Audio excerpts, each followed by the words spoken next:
के ग्रंथ में लिखा हुआ है, जो सरस्वती है ब्रह्मा की बेटी है, और ब्रह्मा जी का अपनी ही पुत्री पर नियत खराब हुआ।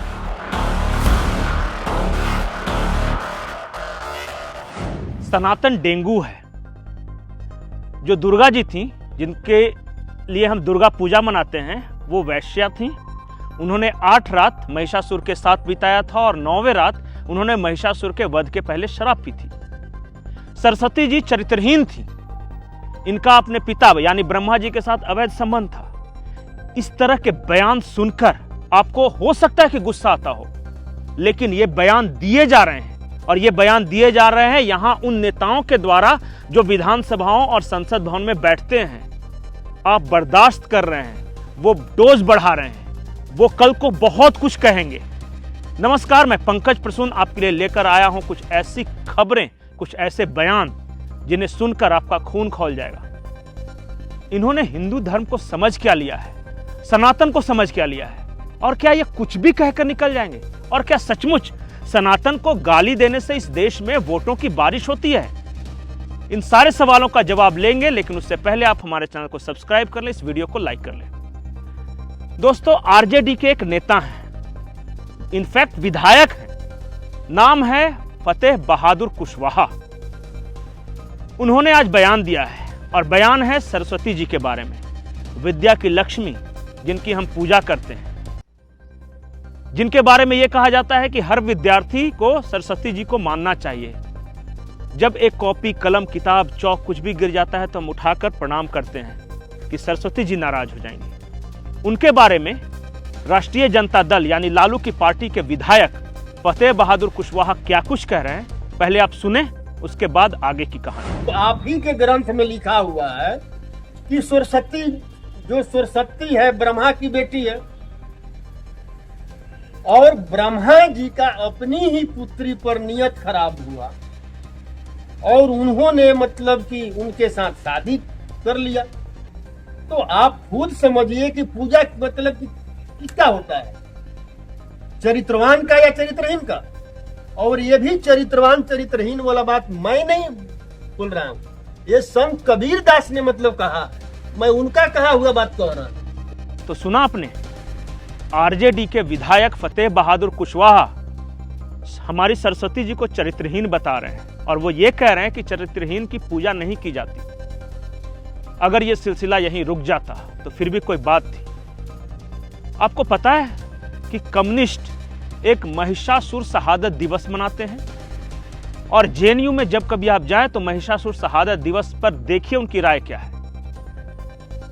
एक कोई अनिल चौधरी साहब हैं, उन्होंने अपने फेसबुक पे लिखा है, जिसके स्क्रीनशॉट मैं आपको शेयर कर रहा हूं। वो लिखते हैं कि देवी दुर्गा एक वैश्या थी, जिसे देवताओं ने महिषासुर का वध करने के लिए भेजा था। देवी दुर्गा ने 8 रात महिषासुर के साथ बिताया। उन्होंने महिषासुर के वध के पहले जमकर शराब पी, और इस तरह की बातें उन्होंने सोशल मीडिया पोस्ट पे लिखी है। एक और हैं रश्मिका अंबेडकर, वो ये कहती हैं कि दुर्गा जी कोई 7 फुट या 6 फीट की नहीं थी, बल्कि वो 3 फीट की थी, और उनका जन्म कोलकाता के एक वैश्यालय में हुआ था। और इस तरह की बातों से सोशल मीडिया भरा पड़ा है। आप ये लेफ्टिस्ट या जो वामपंथी हैं या अम्बेडकराइट्स जो सो कॉल अपने आप को कहते हैं कि बाबा साहब भीमराव अंबेडकर को मानने वाले, वो इस तरह की बात कर रहे हैं। आज बाबा साहब भीमराव अंबेडकर होते तो उनका सर भी शर्म से झुक गया होता कि पता नहीं किस बंदर के लोगों ने हमें अपना इष्ट मान लिया है। क्या बाबा साहब भीमराव अंबेडकर ऐसी बातें करते थे? आप सुनिए कि स्मृति ईरानी है, जो कि मंत्री हैं, उन्होंने लेफ्टिस्ट प्रोपेगेंडा को संसद भवन के पटल पर क्या कुछ कहकर खारिज किया। स्मृति ईरानी का बयान सुनिए, उसके बाद आगे की कहानी। What the communist leaders call Mahishasur Martyrdom Day. Durga Puja is the most controversial racial festival, where a fair-skinned, beautiful goddess Durga is depicted brutally killing a dark-skinned native called Mahishasur. Mahishasur, a brave, self-respecting leader, tricked into marriage by Aryan. They hired a sex worker called Durga, who enticed Mahishasur into marriage and killed him after 9 nights of honeymooning during sleep. Freedom of speech, ladies and gentlemen. दोस्तों, ये सिलसिला रुकने वाला नहीं है। आपको लगता है कि ये कोई इक्का दुक्का कुछ लोग बयान दे रहे हैं, लेकिन एक धारणा है, और धारणा पॉलिटिकल सर्कल में भी है। वो ये कि हिंदू धर्म या सनातन उनके धर्म ग्रंथों के बारे में जितना बुरा भला कहोगे तो हो सकता है कि दलित और मुसलमान हमें उतना ज्यादा वोट देंगे। क्या इस देश के दलित और मुसलमान इतने बेवकूफ हैं कि किसी दूसरे धर्म के देवताओं के बारे में या उनके धर्म ग्रंथों के बारे में खराब बोलने पर वोट देते हैं, या वो अपने भलाई के लिए जो काम किया जाता है उसके आधार पर वोट देते हैं? आरजेडी कोटे से शिक्षा मंत्री हैं चंद्रशेखर यादव, वो कहते हैं कि रामचरितमानस जहरीला ग्रंथ है। उत्तर प्रदेश के स्वामी प्रसाद मौर्य ने क्या कुछ कहा सीता जी के बारे में वो सब आपको पता है। इससे पहले दक्षिण भारत में जो स्टालिन थे उन्होंने कह रखा है कि जो सनातन धर्म है वो डेंगू है। प्रियांक खड़गे जो कि मल्लिकार्जुन खड़गे के बेटे हैं, उन्होंने क्या कुछ नहीं कहा। और ये सब चुनाव के पहले बोल भी रहे हैं और बयान और तेजी से वायरल भी किए जा रहे हैं। अब ये फैसला इस देश के सनातन जनता को करना है कि ऐसे नेताओं का क्या किया जाए। ये फैसला इस देश के दलितों को करना है, इस फैसला इस देश के ओबीसी को करना है कि क्या जिस भगवान कृष्ण की आप पूजा करते हैं, अगर कोई उनके बारे में ये कहे कि भगवान कृष्ण 16,000 रानियां रखते थे, वो दुष्चरित्र थे, तो आप बर्दाश्त करेंगे? क्या यादव समाज बर्दाश्त करेगा?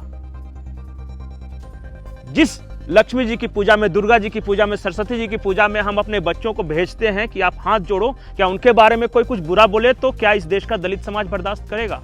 और कौन लोग हैं ये, किसके एजेंडे पे काम कर रहे हैं? इस सवाल का जवाब आपको देना है। हमारे कमेंट बॉक्स में जरूर दें। नमस्कार।